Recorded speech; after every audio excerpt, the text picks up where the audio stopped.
think that edge was better, right? As suggested by you the previous class. We can make changes there.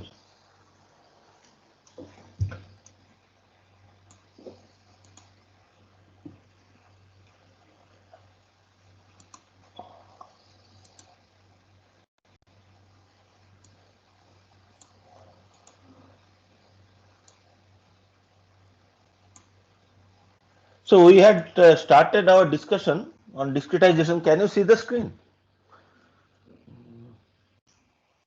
Yes, sir. Okay. Yes, sir. So we had started our discussion on discretization and noted that there are three main types of discretization schemes. One is finite difference, second is finite volume, and third is finite element method. So out of these three, finite element method is mostly used for structural applications. Okay, it is slower for uh, thermal applications as compared to finite volume or finite difference methods. Okay, so mostly a finite volume method or finite difference method is used, and we will just deep dive into these two different methods.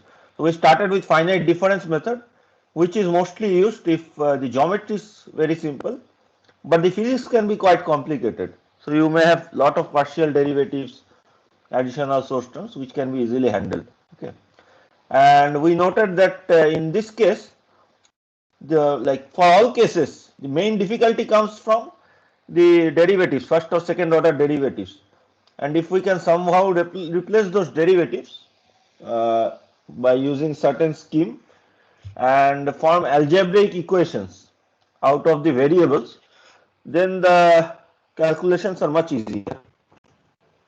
So that is our target. So in this case, the derivatives are replaced by using approximate uh, differences or approximate equations based on Taylor series expansion.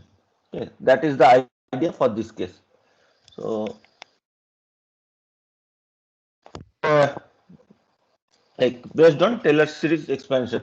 So we have seen some cases. I hope you have gone through them. Otherwise, please go through them after the class. Exam is also nearby.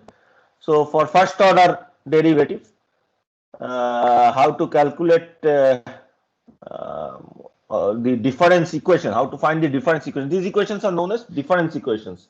How to find the difference equations, and what is the order of error, means what is the maximum order of error. Okay, so which is presented by the lowest order derivative term. Okay, because error is in this case proportional to delta x, and delta x values are generally smaller. So if delta x to the power increases, means the power of the delta x increases, the error generally decreases. Okay. Similarly, we have seen there are different types of methods: first order forward difference, backward difference, and central difference, and the error can also change depending on the scheme.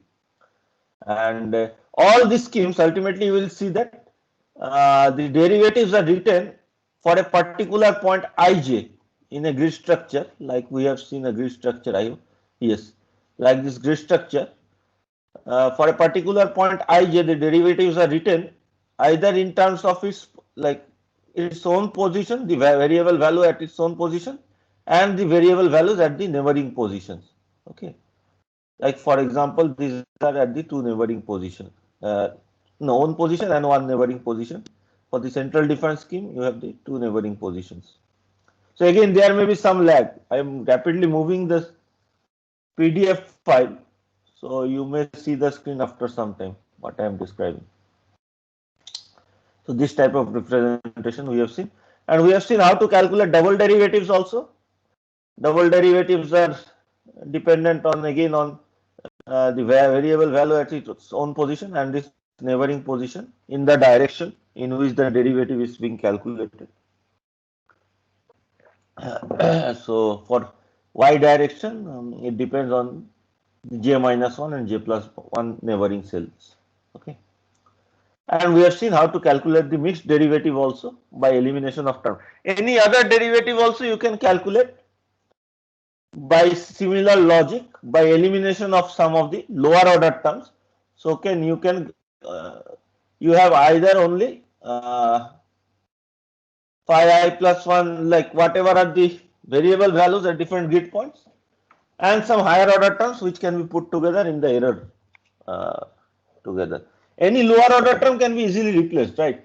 So for example, if we want to find out what is the uh, difference equation for del q phi del x squared del y, okay, del q phi del x squared del y means third order derivative, then also we should be able to do it, but we have to differentiate and then replace some of these lower order terms, because we already know the difference equation for these lower order terms like del phi del x del phi del y. We can replace this from previous expression that we have derived.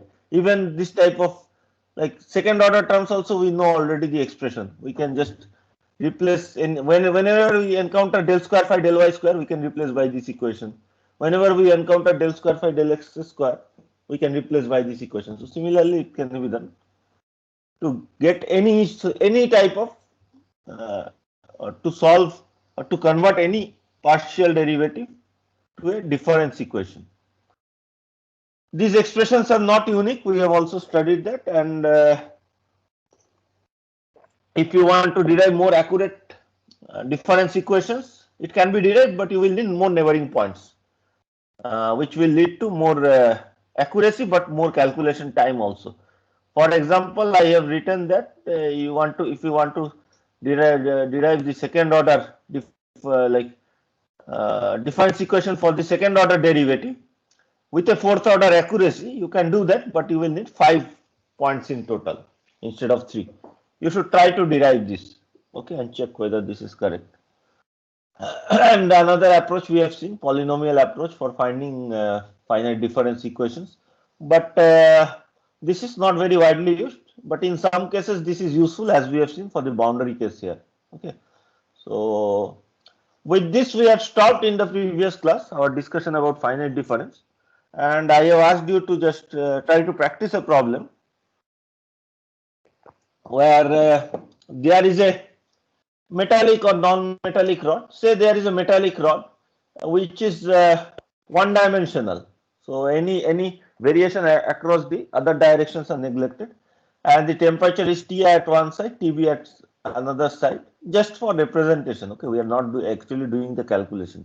So two boundary conditions are given in terms of temperature, and say the length varies from 0 to L, and say there is an initial condition T is equal to Ti at time equal to 0. So for this 1D transient conduction problem, without any source term, we want to derive the difference equation by discretizing the governing equation and formulate a strategy for the solution. Okay, try to understand what can be a logic for the solution. This is our idea. So we will continue this discussion today. Okay. This is not very difficult. This is just for introducing you to uh, practical application of finite difference equation. Okay, we can easily derive finite difference equation for more complex situations also, like Navier-Stokes equation. This is for Navier-Stokes, there is a, like, we can derive the finite difference equation, but there are some problems which we will discuss later. Like there is non-linearity and there is also pressure term. So although we can easily derive the finite difference equation, we cannot easily solve the finite difference equation because there is no equation for pressure. So some other tricks are needed.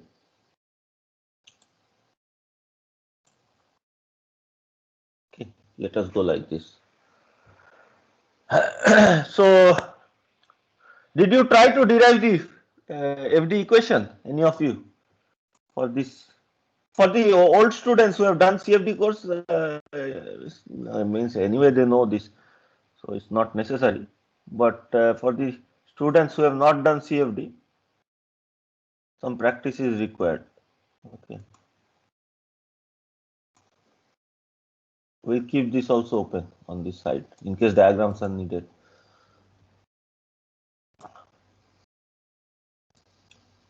So did you try to derive the equation? And anyone faced any difficulty? Could you do it? Or what sort of difficulty did you get? while trying to derive the finite difference equation. Any answers from the students?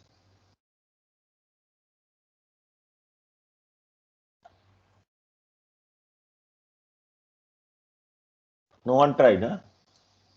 You should have to practice, otherwise you will not be able to do. Even you should try to derive the fourth order accurate scheme. Any other whenever I say just practice some problem, try to practice the problems. Okay. So we have the project as the assignment, so I'm not giving separate assignments, but otherwise.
I hope you can still see the screen.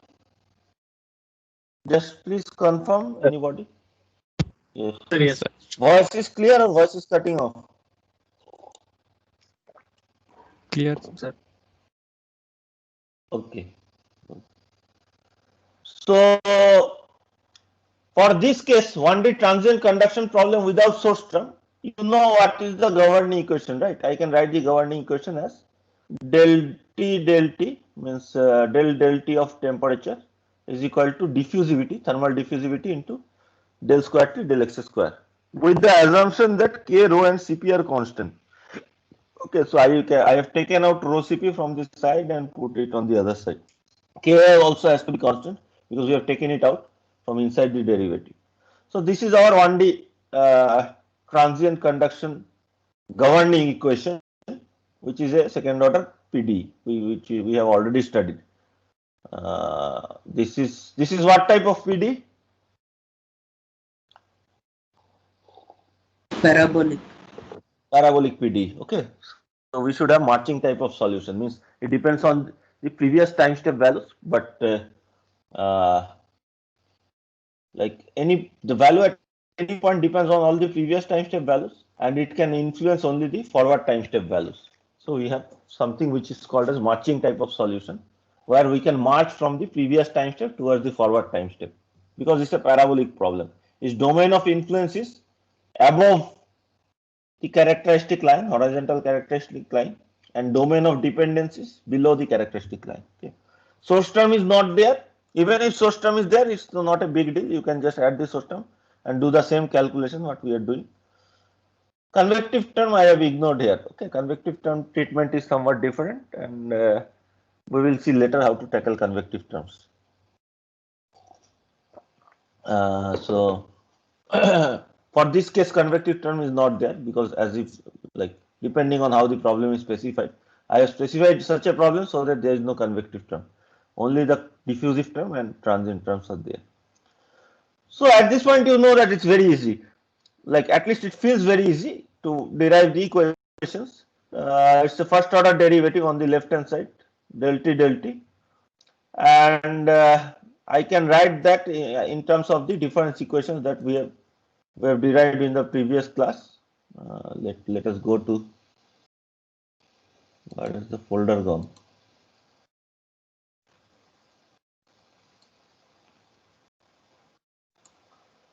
Let me keep this also open. Okay. So using any of the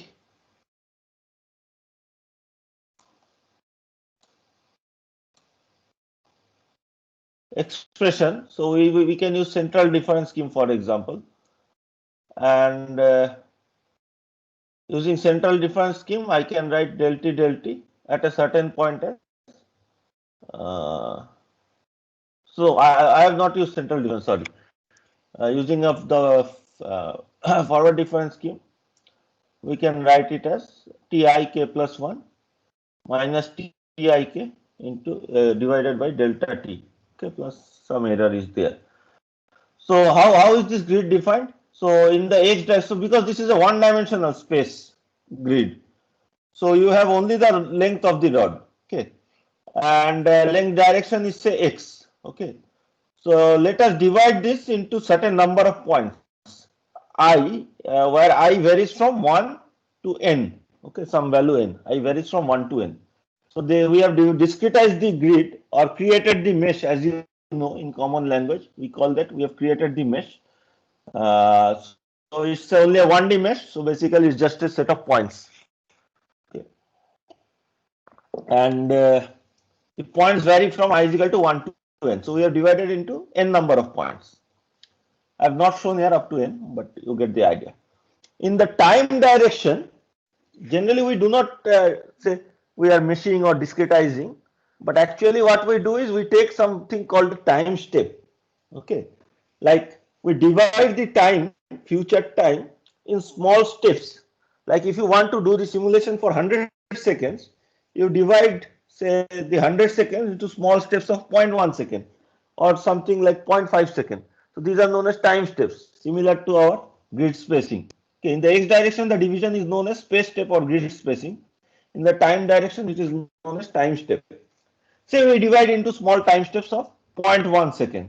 Okay. So the first time step is 0. First time is 0. Next time, next point along the timeline will be 0.1. The third point will be 0.2, like this. Okay. So this I am denoting by the index k. So this I am denoting by the index k. So k varies from 0 to any time in future up to which we want to run the problem. If it's an open-ended problem, if we do not stop at 100 seconds, it can be any time, like it can be run for say 1 million second also. So this other side is open, you cannot put any condition there. But if we want to run for 100 seconds, we will stop at 100 seconds, means we will go from k equal to 0 to k equal to 1000, because each partition is 0.1 second. So 100 by 0.1 is 1000, okay, 1001, like this we will go. And at any particular like representative time, okay, say we have done some simulations up to that time and we know all the values up to kth time. So we know all the values up to kth time and we want to calculate the values at k plus 1 time, okay. Somehow we have reached this position, we'll see later how we have reached, but say we at this moment we know all the values at the time k, means at the time step k, not time k, time step k, for all the grid points in the space direction. So for all i's varying from 1 to n, we know the temperature values. Here the unknown is temperature. So we know all the temperature values at kth time step for all I varying from 1 to n. Okay, up to this point we have reached in the solution. And we are trying to find the value for k plus 1th time step. Okay. So for this case, what we are doing, we are discretizing the equation for ik, okay, ik, and there will be some dilemma here as we want to discuss. Okay, it's not as straightforward as it seems. So for the time step or the time dependent derivative del t, now you can imagine that because we are taking the derivative in the k direction or time direction, it is just a difference between tik plus 1. This point is tik plus 1 where I am pointing my mouse cursor. Okay, I will just once denote all the points because it's not clear from the diagram. So in the kth line, this point is I minus 1 corresponding to the I minus 1 line. So this point we can say as I minus 1 comma k. The next point along this line, this is I comma k, and the third point is I plus 1 comma k.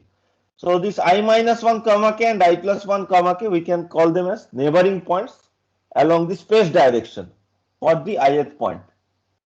And in the neighboring point along the time direction for the ik point is ik plus 1.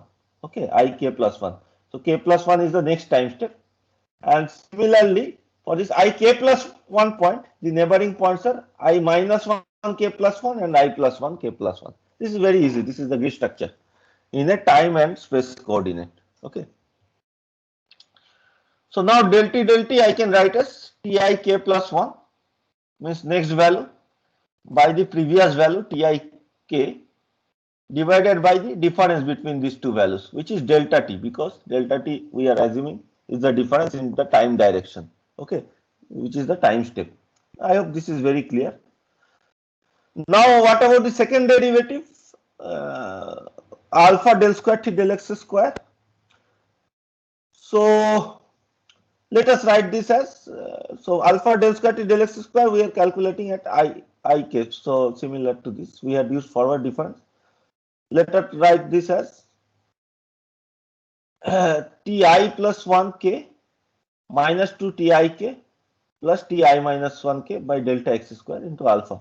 This is using the second order scheme that we have studied in the previous class. Okay, like this, the same thing that we have used here, the second order scheme for this.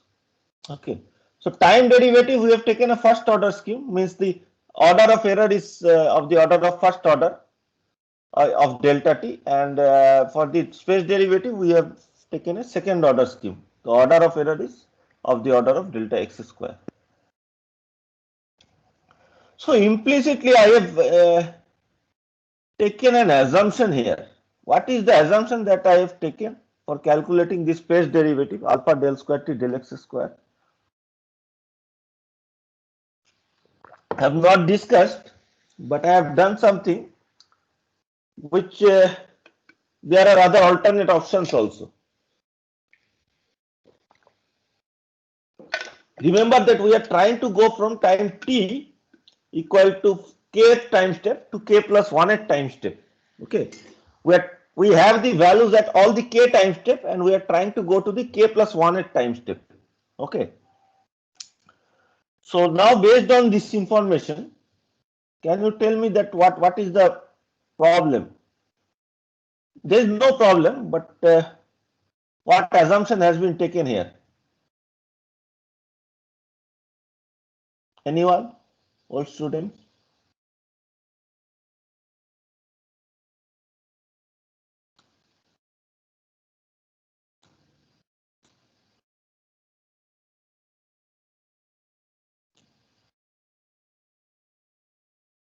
Why I am unable to hide this?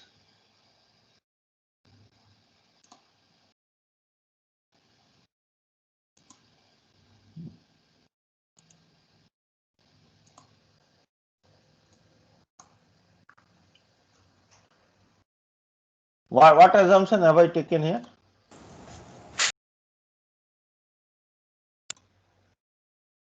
No answer. So let us think about this situation. So we are going again, I am saying we are going from the values at kth time step to the k plus 1th time step. Okay. So it is very clear how to take the derivative in the time direction. It should be a difference between the future value, which we are going to calculate, minus the previous value, which we already know, divided by delta t, difference between these two. For the space derivative, okay, along the space direction, why are we sure that we will be taking the values at the kth time step? Okay. No, why not at the k plus 1th time step? Okay, because we are going from k to k plus 1. Maybe some of you may feel that, but it would be more accurate because we are doing the derivative along the space direction. Okay, we are doing the derivative along the space direction. So maybe it will be more accurate to take the derivative along the midpoint. Okay, we want to take the difference based on the 3 points in the space direction. Okay, why we will use the previous time step values? Why not the middle points? Okay, means between the previous and current time Sir, step there value, is which may be, also yes. sir, Tell me. there is also implicit scheme in which we will use the present time step, that is the k plus 1. Correct, correct, correct. So those I will discuss. So my main motivation here to give this problem is to the students who have not studied CFD, and to introduce this explicit and implicit scheme. You already know the explicit and implicit scheme, so you should be able to answer. You should answer why what is the problem in taking only the kth value. Your point is correct. Okay. Point is that I have taken an assumption that we, for calculating this derivative, we are only going to use the previous values. Okay, but intuitively we may feel that we should have taken the average value. Okay, because the variation is going on in the time direction from the k to the k plus 1 time step. So the representative value for the ith grid point, okay, the representative value might have been a bit like a better value might have been the average of two values along the time. Okay, so say at somewhere along the midpoint, then another value along the midpoint here, and third value along the midpoint. And along the midpoint, we could have calculated the derivative, which might be a better approximation. You may think that this may be a better approximation.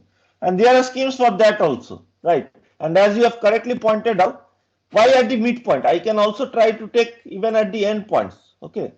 So I will try to calculate the same derivative, but based on ik plus 1, I minus I plus 1 k plus 1 and I minus 1 k plus 1. So I am trying to calculate the derivatives based on the space neighbors. Okay, but for what time I will take, that is not specified in this equation. Okay, and because the equation is going from time k time step to k plus 1 at time step, it is not clear whether to take on the right hand side, whether to take the values at k time step or k plus 1 at time step or some average values. Is this clear to you, all of you, what I am trying to say?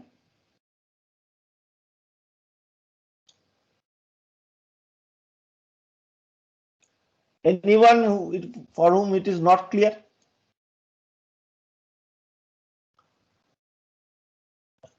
So we will assume it's clear. Please respond. Okay, whenever I ask some questions, some of you should respond. Otherwise, we cannot have any interaction. So we will come to that. So for this case, let us take only the previous time step value. Okay. So this approach, where we have assumed that for calculating the spatial derivatives, the k times values can be used, is known as the explicit approach. Okay. Why is it called the explicit approach? Because we will be explicitly able to find out the k plus 1 at value directly based on the previous values.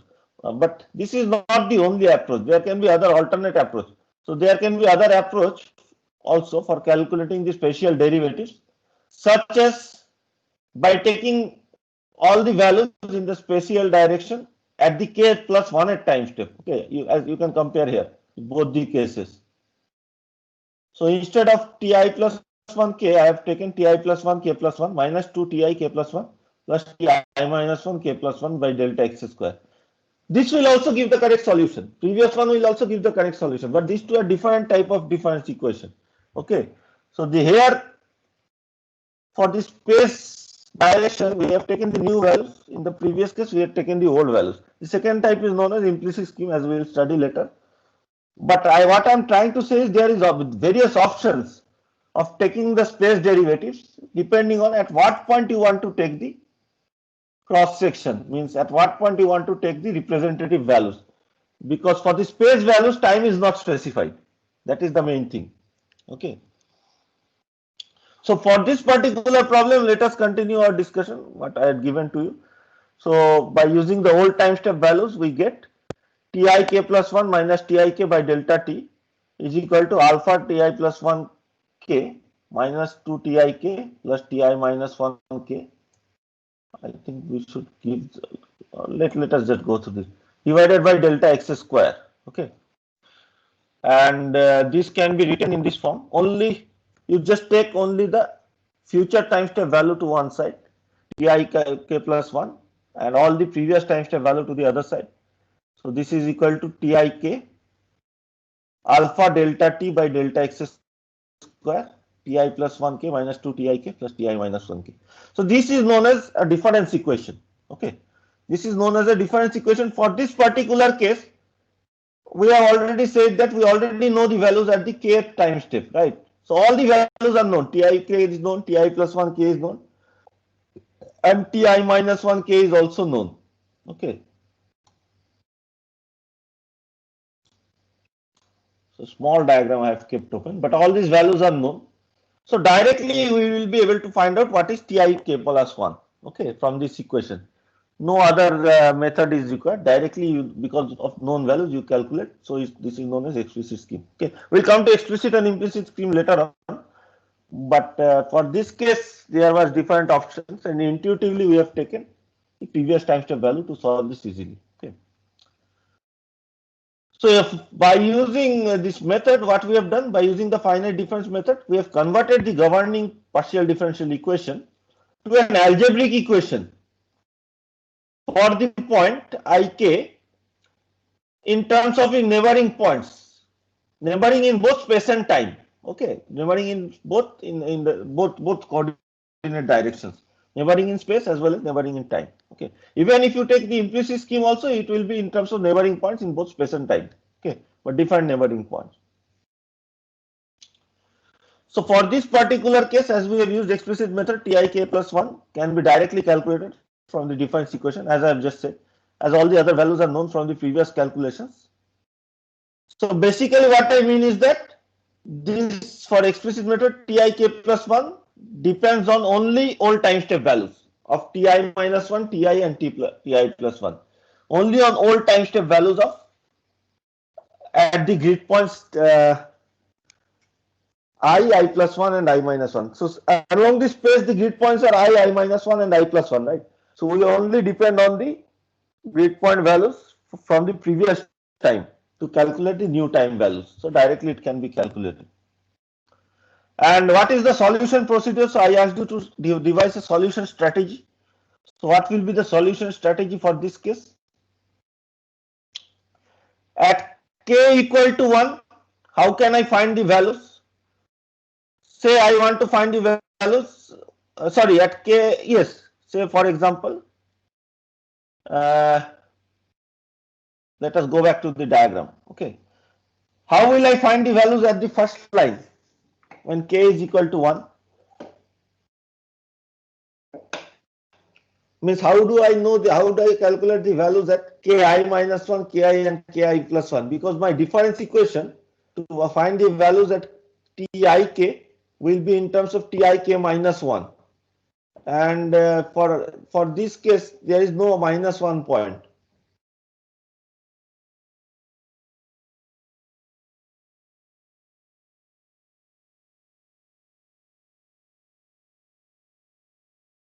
So from initial condition, right? From initial condition, we already know the values at the first line, right? What are the Zero initial can be taken. Yes, so let us call this as k equal to 1. Yes, it can be k equal to 0 also. You can call it k equal to 0 also. I am denoting the points from 1 to some value. Okay, it is up to you to decide whether you want to start from k equal to 0 or k equal to 1. Okay, so I am denoting from k equal to 1. So for k equal to 1, we already know all the values along the ith direction. Why? Because this is the initial condition. What is the value? This value is given as t is equal to ti. Okay. This I is not this same I. This could, you can say different I, means this is the initial condition. Okay. Let us call this not ti, say t0. This is not boundary condition. Is this boundary condition?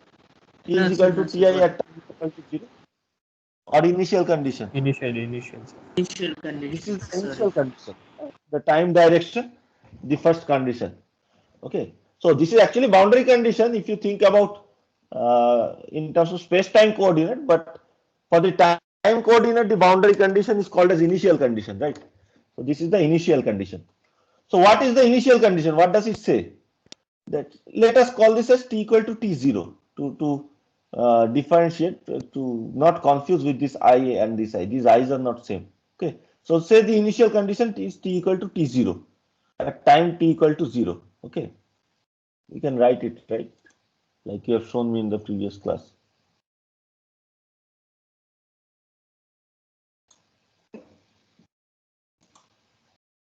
Okay.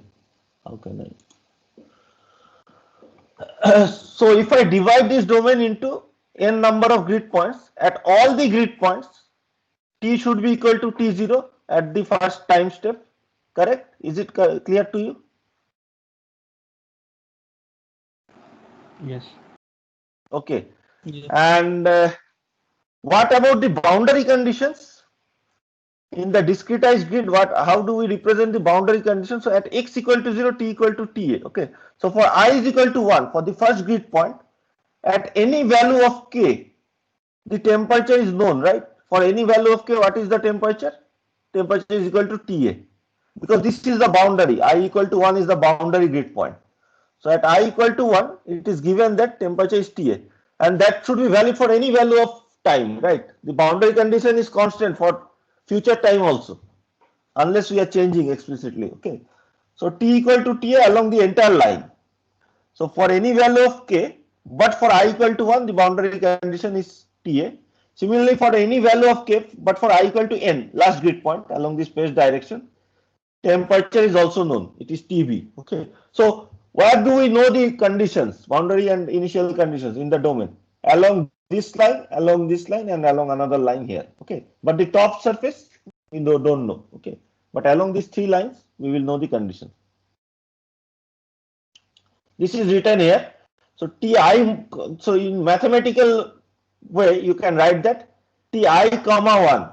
Okay. So for all k means, sorry, for all I, but k equal to 1, temperature is known by the initial condition T0. This again, let us call this as T0. Okay.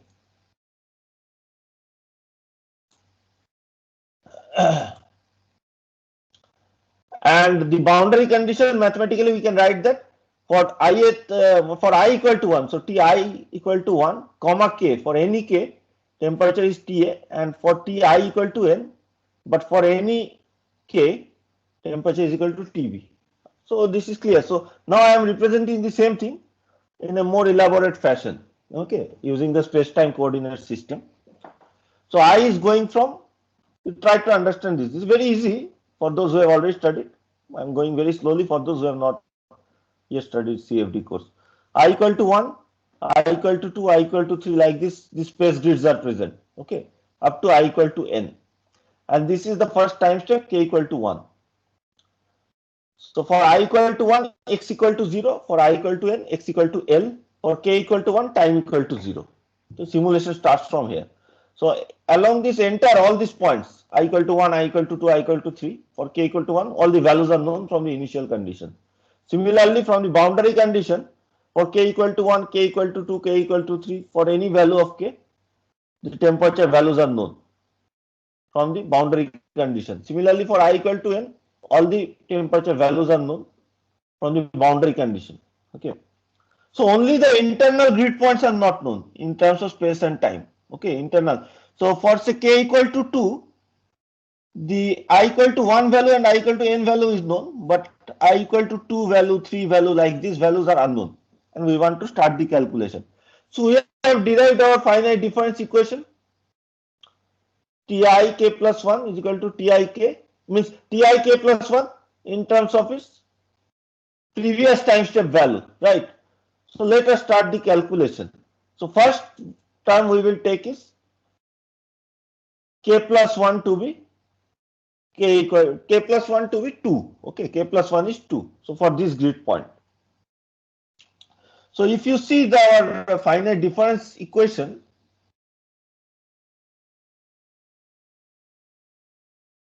for this grid point, it should depend on the previous time step values of 3 grid points. Okay, directly below it and the 2 neighboring points. Okay, directly below it is the Tik and the 2 neighboring points. Okay, so if you start the calculation with k equal to 1, so k plus 1 is equal to 2, and you will get the value in terms of these three values, which are already known. Okay. Now you take I is equal to 3. So again, you will find the value in terms of these three values, which are already known. Similarly, this value you will find in terms of these three values, and you just march along this space direction. Okay. And you get up to this point, which will be calculated based on these 3 points. Okay. So now after this calculation, one time step is over. We call this as one time step is over.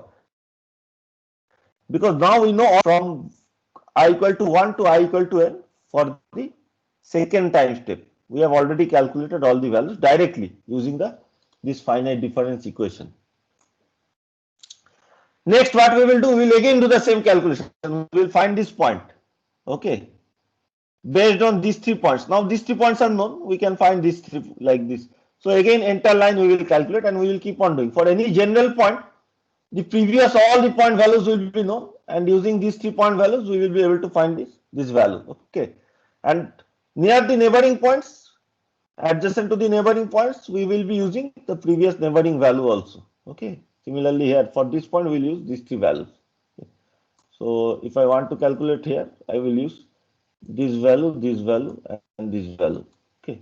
So like this, we will keep on marching along the time. So these are also known as marching type of solution. Okay. We march along the time. So all these parabolic problems are known as marching type of solution.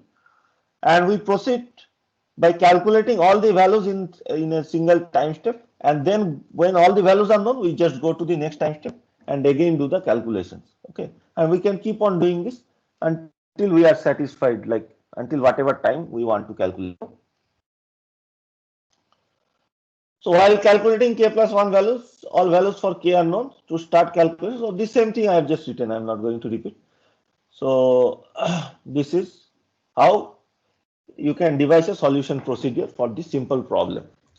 By this point, you should be also able to write the code for this also, because it is so easy. You should be able to write a simple code to do this calculation, where you can take a loop from I equal to 1 to n, I equal to 2 to n minus 1 and n unknown, and similarly for k equal to 1 to some k final value, and do this calculation. Okay, I will give you an assignment problem today. I will send you an assignment through Teams, where you have to write some program. You can take your time, just for practice. But you have to practice, otherwise just by learning and going through theory, you cannot learn CFD. As I always say, like there are some things which you cannot just learn by looking at the theory. So you have to do practically. For example, if you want to learn how to use a lathe machine, you may go through lot of YouTube videos. But ultimately, if you do not actually, or if you want to learn welding, you can see lot of YouTube videos to learn the theory, and you may know the theory in very good depth. But until you do the welding on your own, you cannot actually learn the process. Okay, you will find the practical difficulties with welding. Maybe the welding arc welding rod will get stuck with the material piece, or you will just burn off the material, or something will happen, more melting will occur. Okay. So for example, swimming also. So I can take a look at 100 YouTube videos for learning different techniques of swimming, but that will not make me ready for any swimming exam in real life unless I actually learn practical swimming application. Okay. So just by going through theory, you cannot learn CFD. You have to practice. And I will give you some problems for practicing. So all this for CFD mainly, as the old students know, practice problems has to be based on programming, not much hand calculation based. I can give you hand calculation based programming, but there is no point. It's very boring. You have to calculate one by one all the values. There is no new knowledge to be gained there. Okay. So mostly you have to do programming for CFD assignments instead of doing hand calculation. Okay, because the hand calculation does not, for this type of course, there is not many problems which can be given. So up to this point, so this is our example. Everything is clear, or is there any doubt?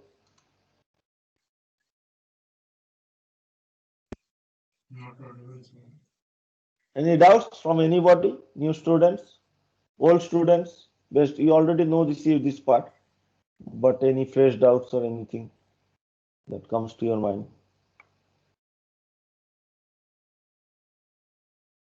So otherwise we will just proceed along. Okay. So we have seen one case of the example. We will again revisit this example. Okay. So for this example, the truncation error, what is the error for this difference equation?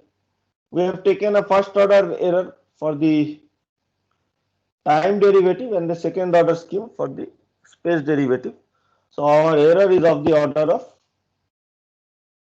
delta t and delta x square.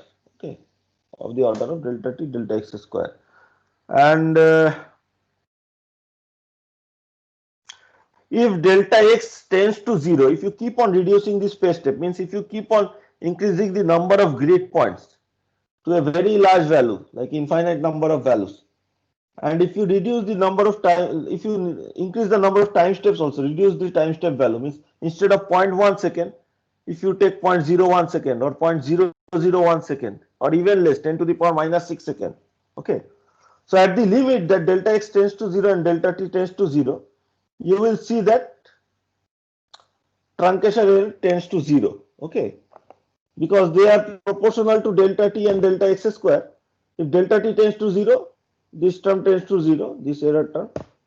If delta x tends to 0, the other order term also tends to 0. So the truncation error tends to 0. And when this happens, okay, when the truncation error tends to 0, the difference equation reduces to the differential equation. There is no difference now between the difference equation and the differential equation. What was the difference between the difference equation and the differential equation? From the previous class, we have seen that the main difference was that truncation error. Okay, because we had neglected some terms. If we could have taken infinite number of terms, the differential equation could be exactly represented by the finite difference equation. But because we neglected some terms, some error had crept in, and we call this error as truncation error. Okay. But at the limit of delta x equal to 0 and delta t equal to 0, because truncation error also tends to 0, there is no difference between the finite difference equation and the PDE, partial differential equation. Okay, when this is valid, when this condition is valid, we call that the PDE is consistent. Okay, not the PDE, sorry, the finite difference representation of the PDE is consistent. So whatever finite difference equations we have derived for representing this, that PDE, it is consistent, because at the limit of delta x and delta t equal to 0, if there was a delta y term and the delta y also tends to 0, we reach our actual differential equation. Okay, there is no difference or no error between the actual differential equation solution and the finite difference equation solution. This is known as consistency, and when this happens, this is known as a consistent scheme. What we have derived is a consistent scheme. Okay, if the order of error was say different, if the order of error was say 1 comma delta x square, okay, so in the time direction the order of error was say 1, okay, or say 1 by delta t, some strange scheme one of you has developed where the order of error is 1 by delta t. If delta t tends to 0, the error goes to very high value. Okay, then that scheme is not consistent. Say I have developed a very poor scheme where the order of error is in the time direction, it is of the order of 1. It does not depend on delta t at all. Then also if delta t tends to 0, we cannot reduce the truncation error to 0. It is always of the order of 1. So it's a very poor scheme. It is not consistent. Okay, but our scheme now is consistent. Although more accurate schemes can be derived based on higher accuracy term. So instead of delta x square, I can go to delta x to the power 4. Okay, like this. Or I can take delta t to the power, like delta t square type of error. How? By representing this point value in terms of two previous point values. Okay, using the central difference scheme.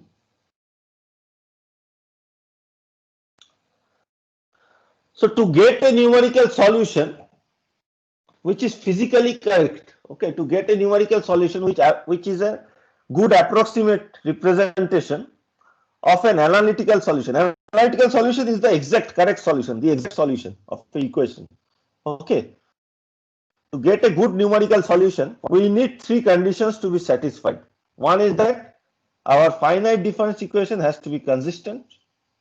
Second is that the numerical algorithm that we are going to develop, okay, needs to be stable. Okay. So finite difference equation is the defined part. Up to this point is the derivation of the finite difference equation. After this, what we have discussed, these things, the marching, this is our numerical algorithm. Okay, so we are calculating these values. So whatever algorithm we have, what are the steps in the solution?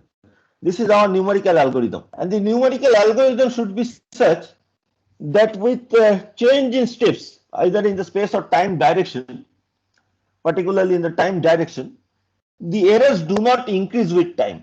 Okay. In some schemes, the errors may increase with time. Particularly for this case, there may be conditions or this explicit case where you will see that for k equal to 2 there is some error, but when you go to k equal to 3 the error is increasing. When you go to k equal to 4 more error is increasing. Like more and more change in if you compare with the actual values, the error is increasing. Okay.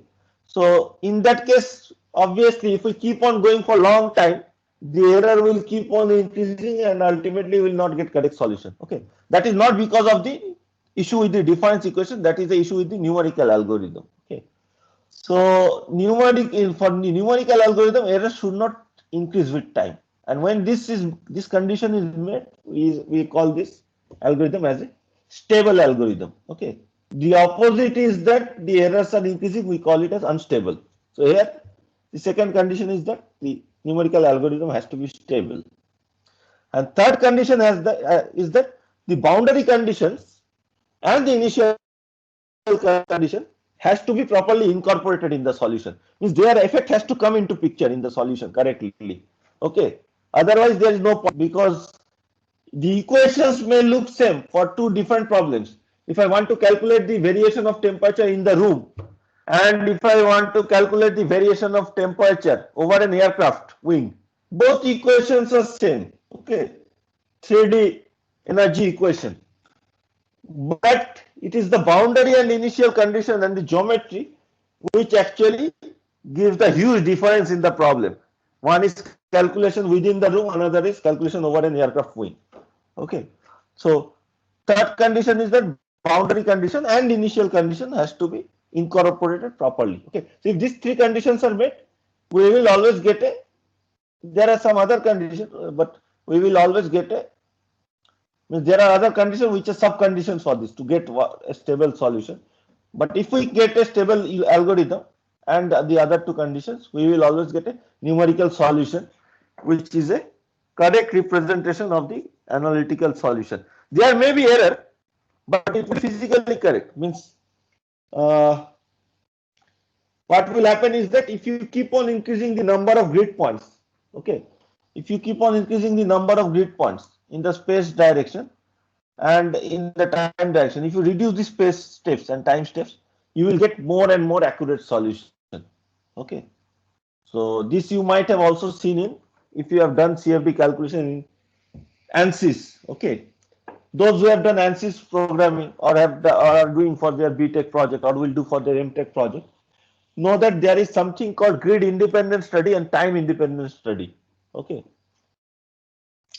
anybody knows what is grid independent study or Yes. grid dependent study? Sir, we decrease the grid size to a level where the change of grid size doesn't affect our results. Yes, yes, correct. So we decrease the grid size. So say we take delta x to be 0.1.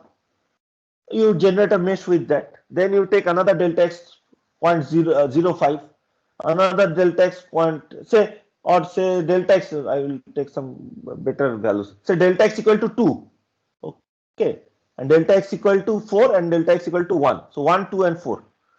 So if we do this and we can see the error. Okay. So we can see, we can compare the results. How will we see the error? We cannot directly see, but we will compare the results with each other. Okay, so we will compare the delta x equal to 4 results with delta x equal to 2, and then with delta x equal to 1. And we will see that the difference between them is decreasing. If the algorithm is correct, the difference between them is decreasing. At some point, at some delta x, there may be still some difference, but it is acceptable to us. Okay, and we then say that okay, we can take that delta x value because it is not, it is changing, but changing beyond, below a tolerance limit, and the error is acceptable to us. Okay, this study is known as grid independent study. Similarly, we can do for the time step also, which is known as time independent study. Okay, and in many like if you do a CFD problem, many people will ask you for a grid independent study. Show us a grid independent study for your problem. Okay, so for example, if you are doing BTP project or MTP project later on, you might have to show a grid independent study if you are doing a CFD problem. Okay, they may ask you, but how we are sure that you have, why you have taken this delta x, on what basis? Okay, so you can say that I have done a grid independent study, and based on that I found that this delta x value is suitable. Let us take a break here, and we will now formally understand explicit and implicit scheme. Okay, we have already informally seen what is the explicit scheme, but formally now we will see the different approaches. Okay, Okay, sir. I will join after 5 minutes.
I'm back. Hello, can you hear me? Yes, sir. Okay. Yes, sir. Let us continue. Okay, let us continue. So, any questions up to this point?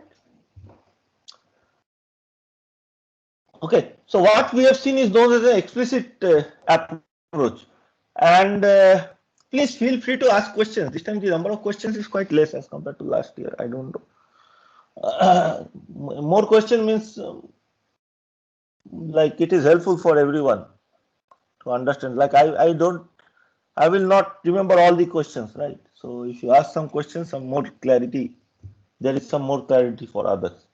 So this type of problem, not the explicit scheme, the problem where we march along the time direction is known as marching type of solution.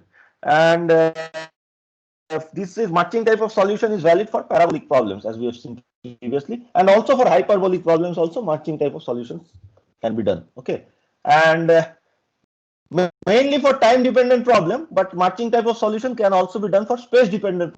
For any previous level k, values are known, and you go towards the k plus 1 values. Okay, so for any previous level, values are known. For example, all these values are known for the previous level, and then you try to calculate this level values, either using explicit or implicit or any other method. You try to calculate these values, but the previous level values are known. So in the space direction, when can this happen? Marching type. Can anyone give an example uh, of a marching type of solution that can be done for a space dependent problem, not on the time, like for a steady state problem, not a transient problem?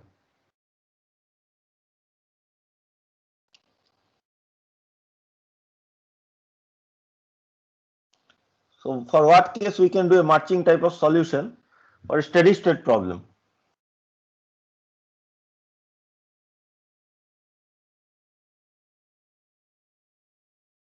What condition should be satisfied so that marching type of solution can be done? What condition is satisfied in the time direction? That the solution depends only on the previous solutions, not on the future solutions. That is the property of time, right? Solution cannot depend on the future solution, only on the previous solutions, previous time, not future time. So similarly, along the space direction, marching type of solution is possible once for a steady state problem. If along the space coordinate, yes, please. If along the space coordinate on the previous side, means say you are going from the left to the right side. If on the left side all the values are known, on the left side of the grid point all the values are known, and the grid point value is only dependent on the left side values. It is not dependent on the right side values. Okay. So now can you say some examples of a marching type of solution in space direction?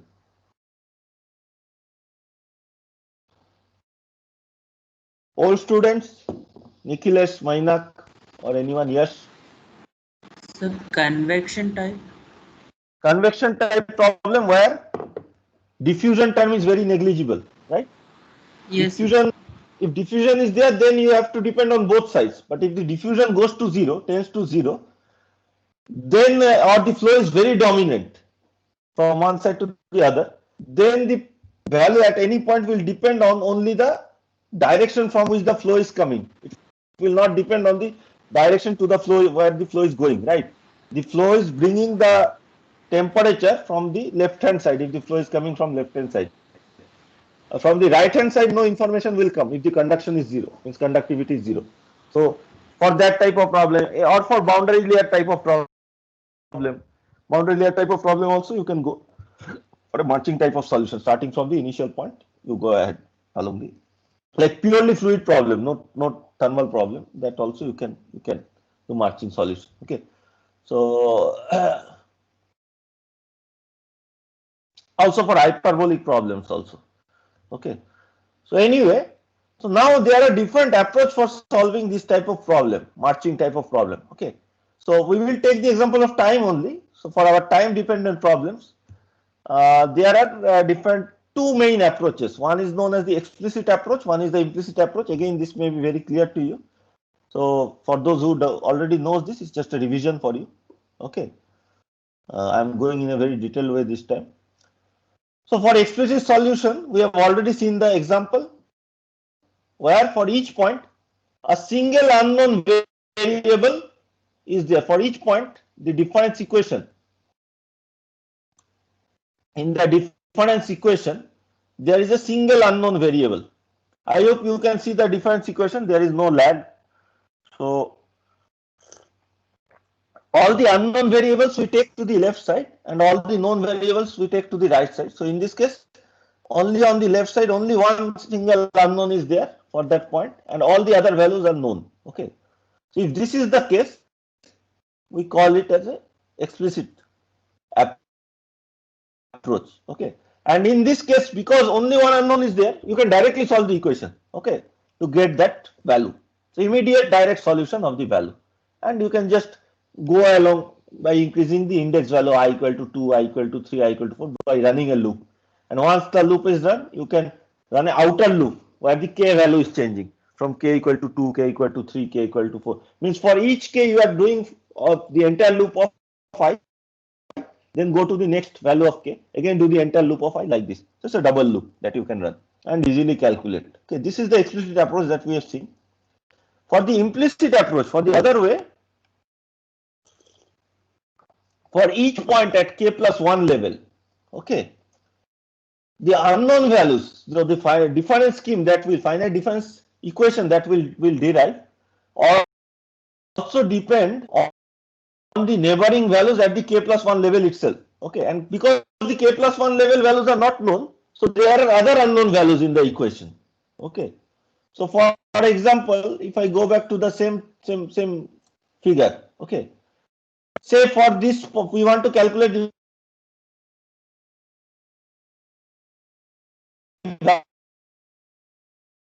value, see this point and this point, and also say this point, this point.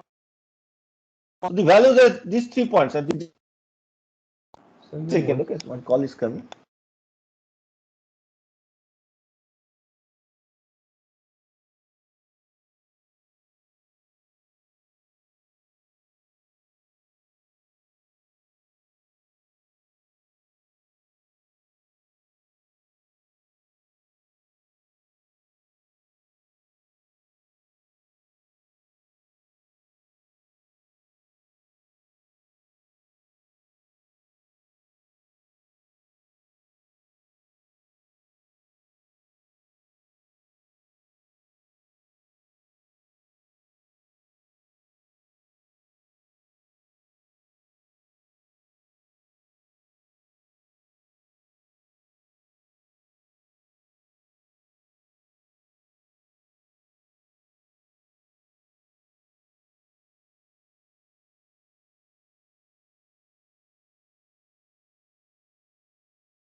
I'm sorry for the interruption. Some call came. Can you hear me?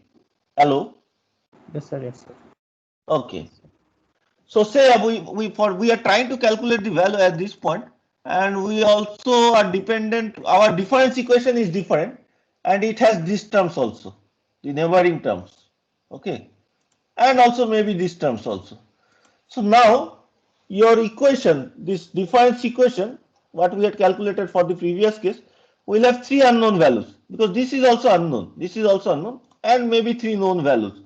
So in that case, we cannot directly solve the equation because we have a single equation and 3 unknowns. Okay, directly we cannot solve. So we have to solve a system of equations in that case. Okay, so this type of problem is known as implicit problem, where for a particular point there are also more unknown values along the same time step. okay, for different space step, but along the same time step there are more unknown values.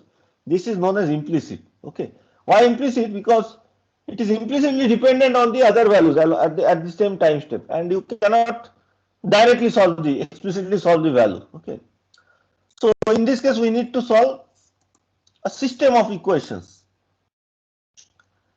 And again, for this implicit scheme itself, there can be different variations.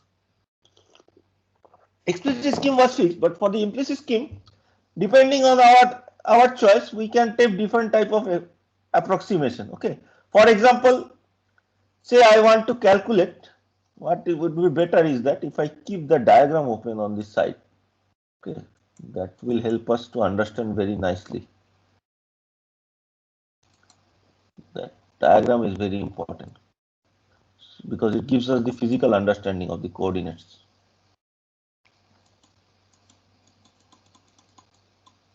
Why is it increasing so slowly?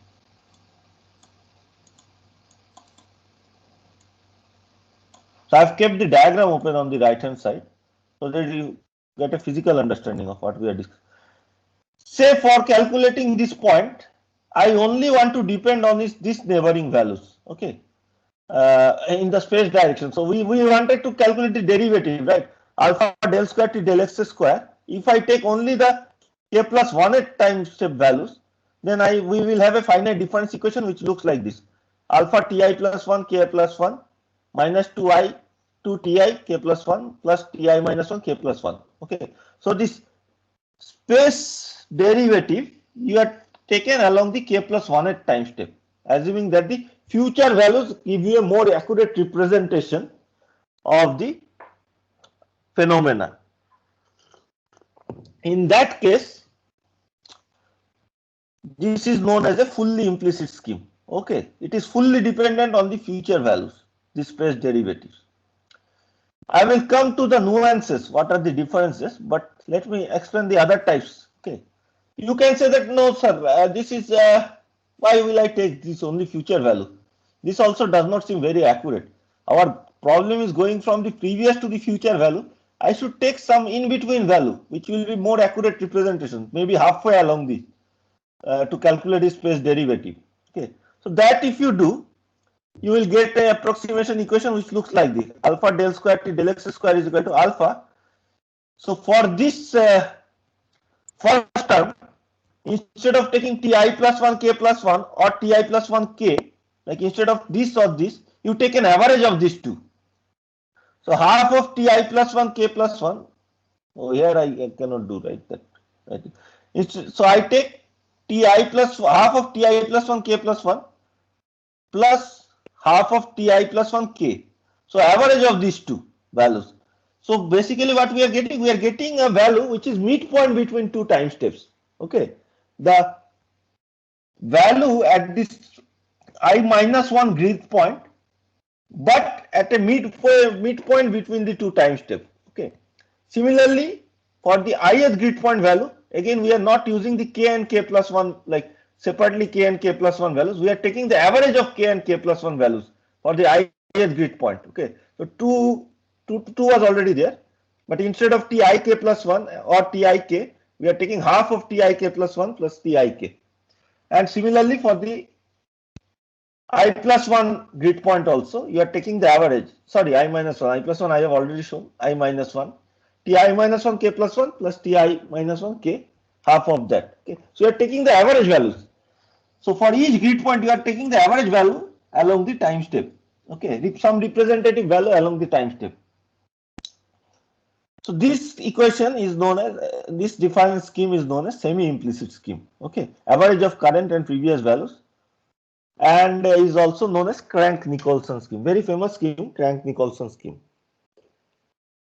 Okay, so this you can see that this is another way of this is another type of non-explicit scheme. So any scheme which is not explicit in normal language, in colloquial language, is called as implicit scheme. So this is also implicit, this is also implicit, but technically this is fully implicit and this is semi-implicit.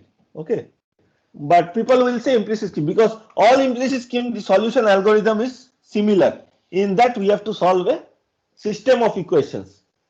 But the explicit scheme, the solution is very different. There is no system of equation. You directly solve by running a loop. Okay. So in general, I can write an implicit scheme where instead of taking the value at halfway, I can take a weighted average. So for the ith grid point, I will take a weighted average of the t value at k time step and the t value at k plus 1 time step. Okay. Instead of half ti k plus 1 and half ti k, I will take a weighted average. Depending on my problem, I can change the weight. Okay. If you do that, where the weight factor is w, I can write this for the I plus 1th grid point. This is w ti k plus 1, I plus 1 k plus 1 plus 1 minus w ti plus 1 k. Okay. The average is a weighted average. W ti plus 1 k plus 1 plus 1 minus w ti plus 1 k. Similarly, for the ith grid point, it is w ti k plus 1 plus 1 minus w ti k, and similarly for the I minus 1 grid point. Okay. Where w is any weight factor which can go from 0 to 1. Okay. So this is the general implicit scheme. This is the general implicit scheme where the w can go from any value to from 0 to 1. Okay. So for what condition this general implicit scheme will become an explicit scheme?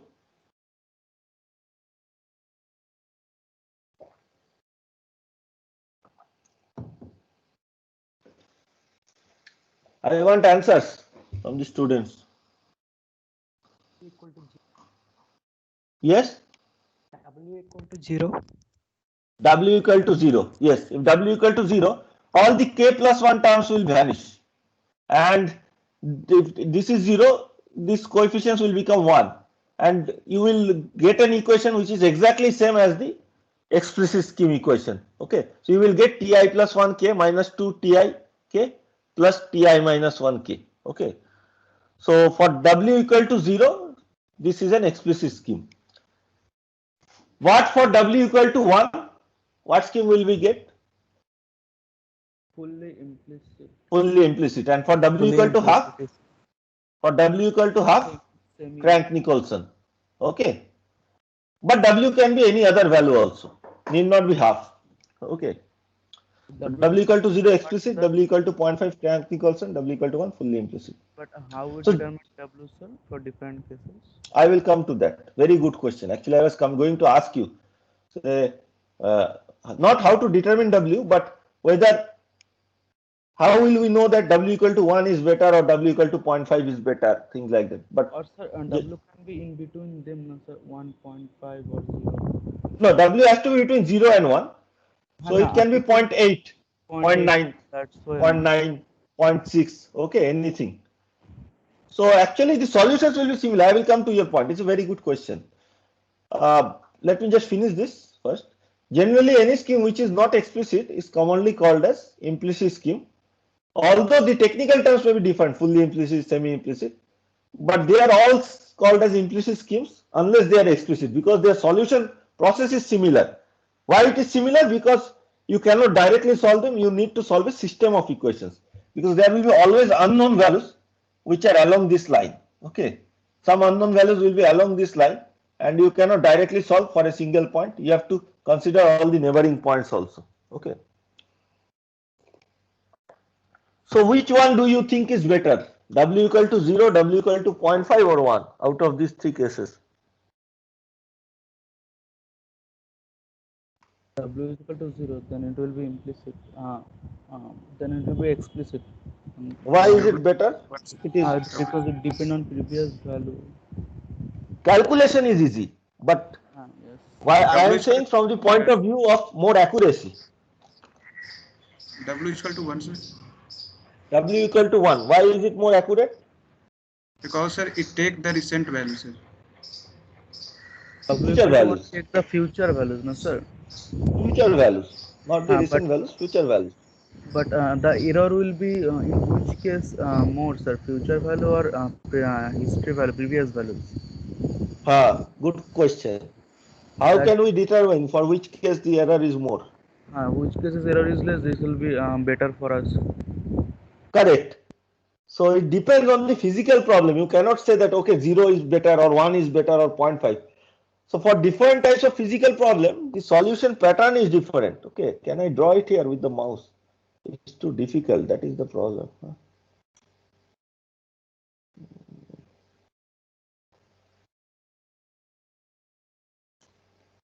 Let us try to use the mouse to draw this. Say we have a solution like this.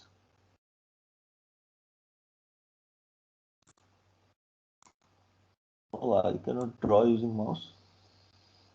Is the case. Let me see. Just can you wait for a second?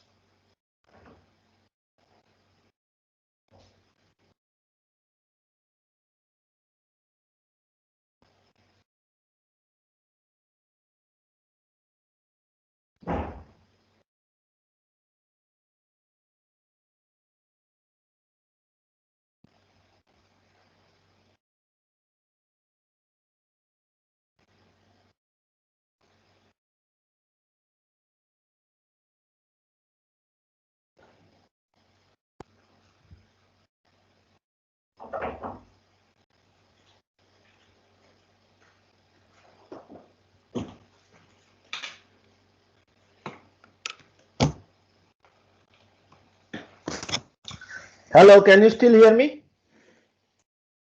Yes, sir. Okay, Yes. good. Let me see. No, not this one.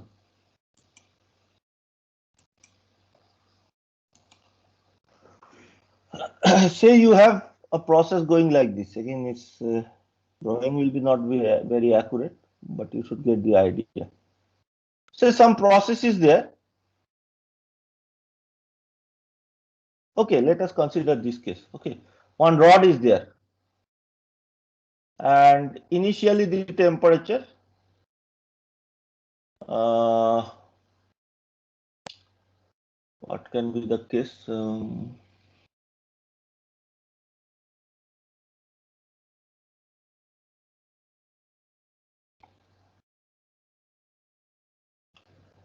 Say initially the temperature in the rod is constant everywhere.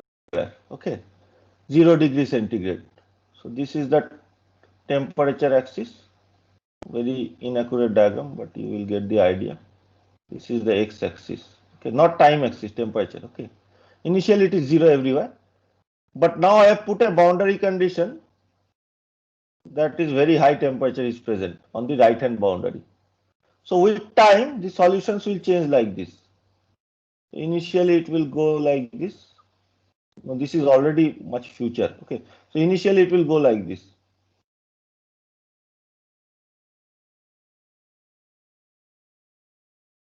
Then it will go like this.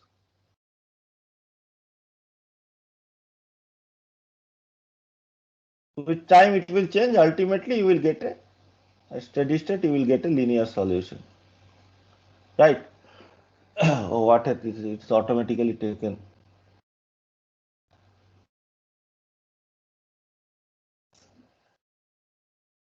Apply Control Z, sir.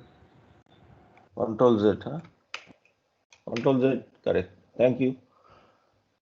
So, for this type of physical problem, what is happening if you have space steps, okay, or something along this direction, okay. So,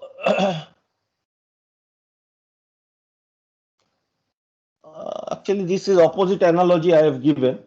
But if a similar thing happens along time, okay, the time along the time direction, the temperature exponentially increases with time. Okay, there can be some problem. I've given here a problem where the temperature is increasing in an exponential fashion along the x direction. But say with time, the temperature depends like this, means it goes in this way. It's not linear. Okay, it's curving upwards. In this case, for a time step, if I have large time steps like this, say this is a time step, okay, going from here to here. This is a large time step, delta t. in this case, very good, better approximation is that if it is very much like this, very exponential type of thing, means if it goes like this, okay. For most part of the time step, the temperature is equal to the previous temperature value. Is it clear or shall I explain again? Okay, because my diagram is very awkward. It looks very strange. Yes. Let me draw 2-3 lines. Okay. I'm not good with this. That's why I prefer board. It should have been much easier in the board.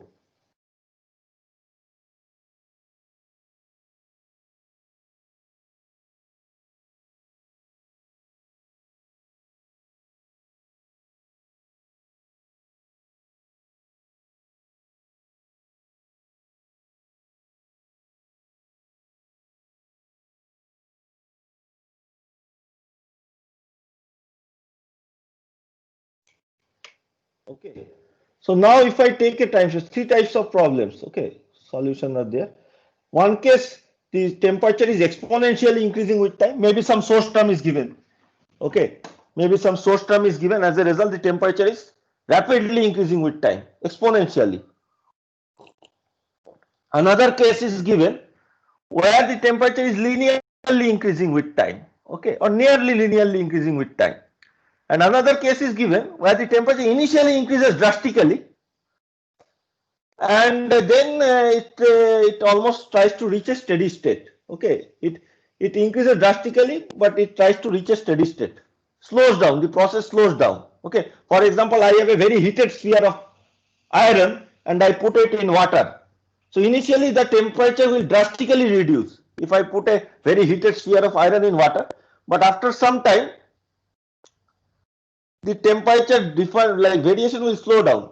The opposite, so if you consider this green line, this is as if, say, you take some metallic sphere. Okay, this is temperature. You take some metallic sphere at room temperature and put it in a furnace. Okay, what will happen? Because the metallic sphere is at room temperature 30 degrees centigrade and say the furnace is at 1000 degrees centigrade, initially rapidly heating will occur and initial temperature increase will be rapid. But once the temperature of the sphere almost reaches say 900 degree, 950 degree, things will slow down much. And as like over a very long period, it will tend to go towards 1000. It will never actually reach 1000. There will be always a very infinitesimal temperature difference so that heat transfer can occur. But it will tend to reach 1000, reach the temperature of the furnace. Okay, so this is like a kind of exponential curve in the opposite direction. Okay, exponentially decreasing. There can be other processes where initial change is very small. Okay, but things go out of hand, like a chemical reaction, which is temperature dependent. So initially temperature is low. It's like an exothermic chemical reaction. Okay, like explosion. So initially temperature is low. The chemical reaction rate is also low, but it is releasing small amount of heat. But because it is releasing small amount of heat, temperature increases, and as the temperature increases, the reaction rate increases. Now it releases even larger amount of heat, and because temperature now rapidly increases because larger amount of heat is released, again more temperature rises occurred and reaction rate is increased even further. So it goes towards an explosion, means it is rapidly increasing. It's like a positive feedback. So this is approximated by this red line. Okay, rapidly increasing temperature, like a exothermic reaction. Okay, temperature increasing for exothermic reaction. Temperature increasing and it's increasing the reaction rate also. Exothermic reaction with reaction rate dependent positively on the temperature. There can be other examples where the temperature variation is more linear kind of variation. Okay, I don't know, like of the moment I cannot think of any example. If you think of any example, you can give. Okay, where the temperature variation with time will be more linear. Okay, steadily it is changing with time. So now for this discussion, say you have divided the time this problem. So this is the time direction now, right? This is the time direction. Along time, this was the change that was occurring at any point, at any grid point. Okay. So if I have a delta t like this, let me try to draw this line. Funny, like board is so much better. Oh, this is better now. I'm getting experience. This is our time step. Okay. Now say what value of W should we use for the rate process? I cannot hear. 0. Why should we use 0 for the rate process?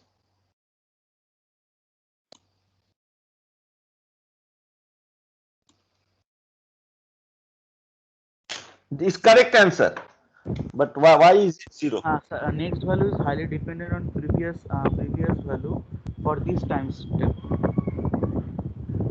Yes. So what we are doing is basically,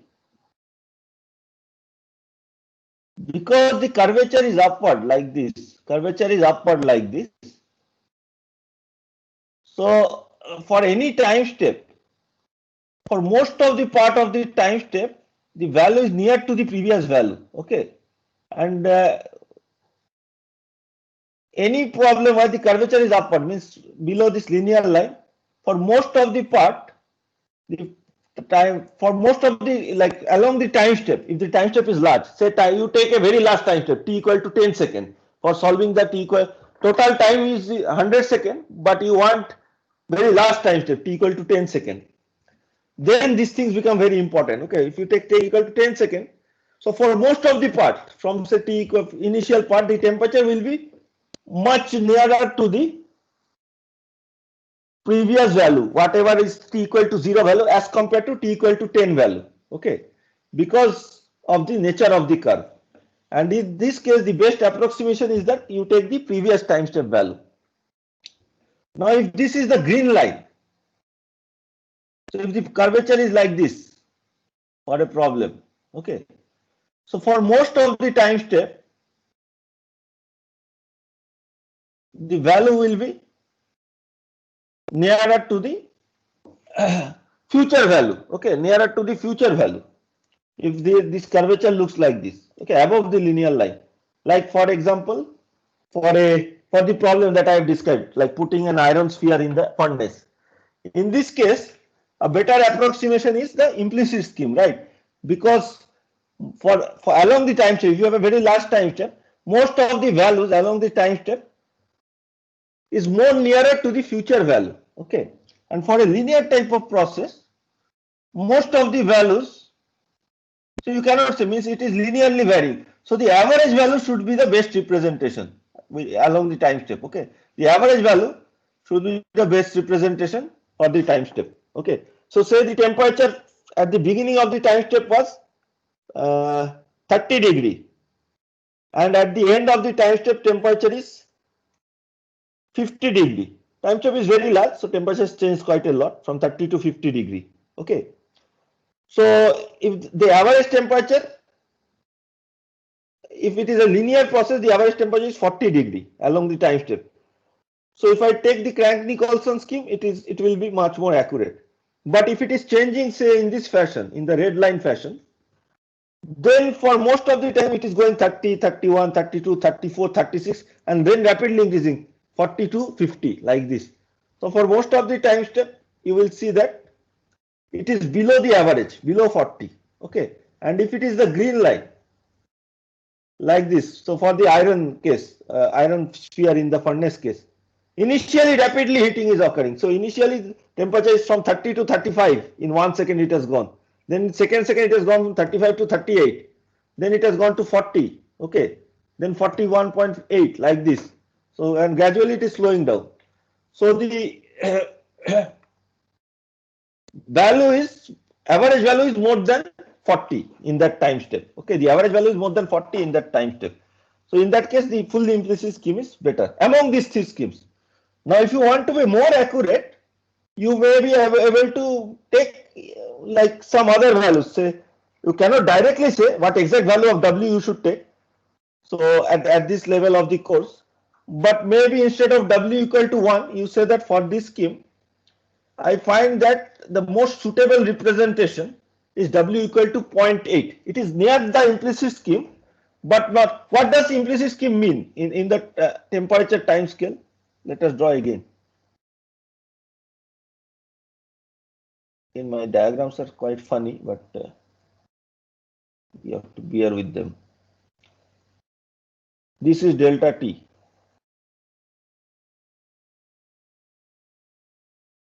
This is temperature. This is time. Okay. And initial temperature, say for all the three processes, was given like this, and the final temperature is this. Okay, let us close this box. So explicit, fully explicit scheme means the temperature variation with time is like this.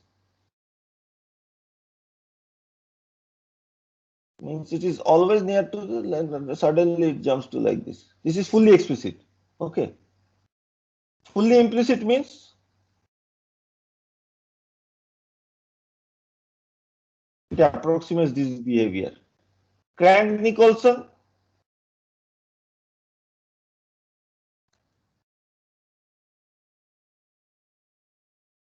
it approximates this behavior. Okay. So if there is, say, another behavior like this,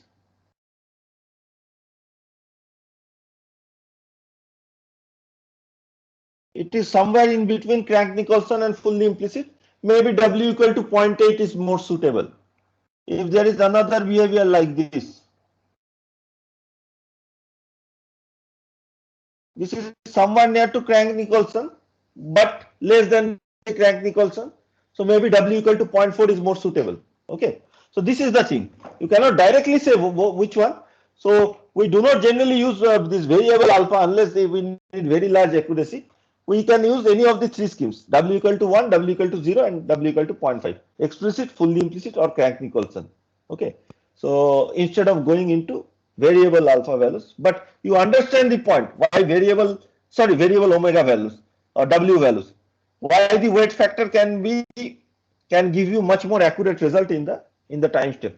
Is this clear to you what Sir, I have tried to define? sir, It depends on the physics of the problem. sir, Yes, tell me. take a very small time step for Yes. calculation for reducing error. Yes. Yes, so then we can consider every curve in a very small time step as a linear, no? Yes. So Very we good. should take then W 0.5 for that case always.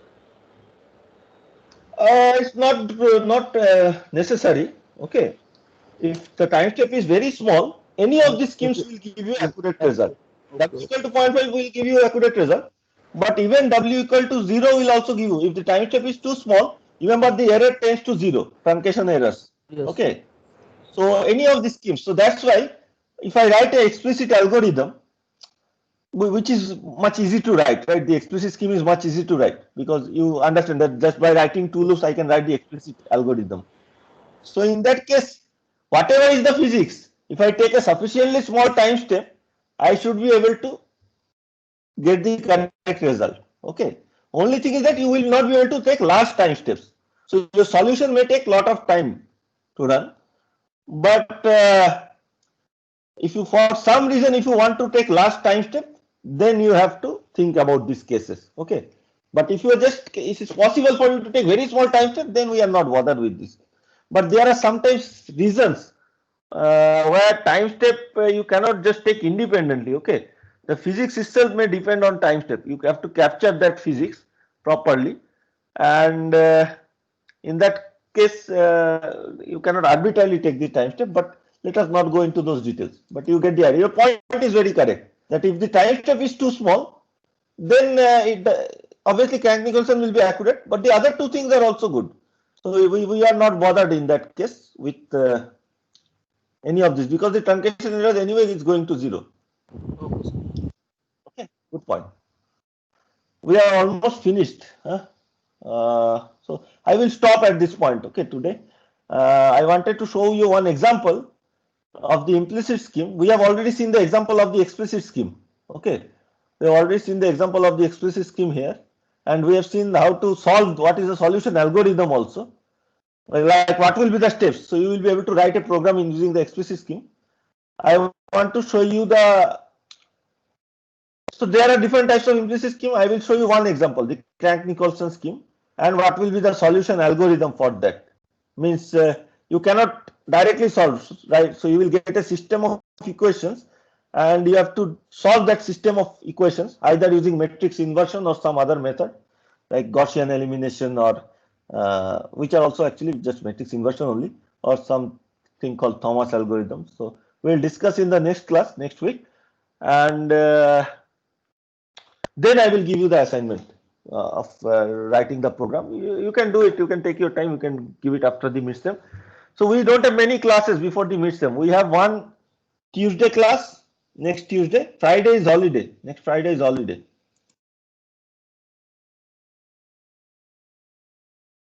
Tuesday class is there 2 hours. Friday is holiday, and third Tuesday class is there before the midterm. I think midterm, or is it holiday? 6th is also holiday. Or 6th, I think exam break is there on 6th, right?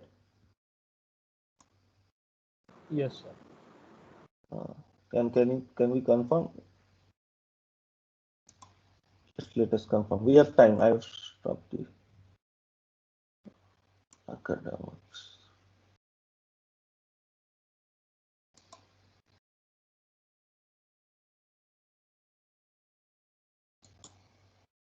No, not this one, right? What is the new one?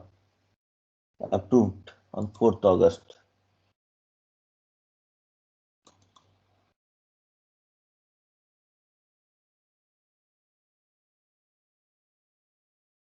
Exam break is on Wednesday. I am seeing the wrong calendar, is it?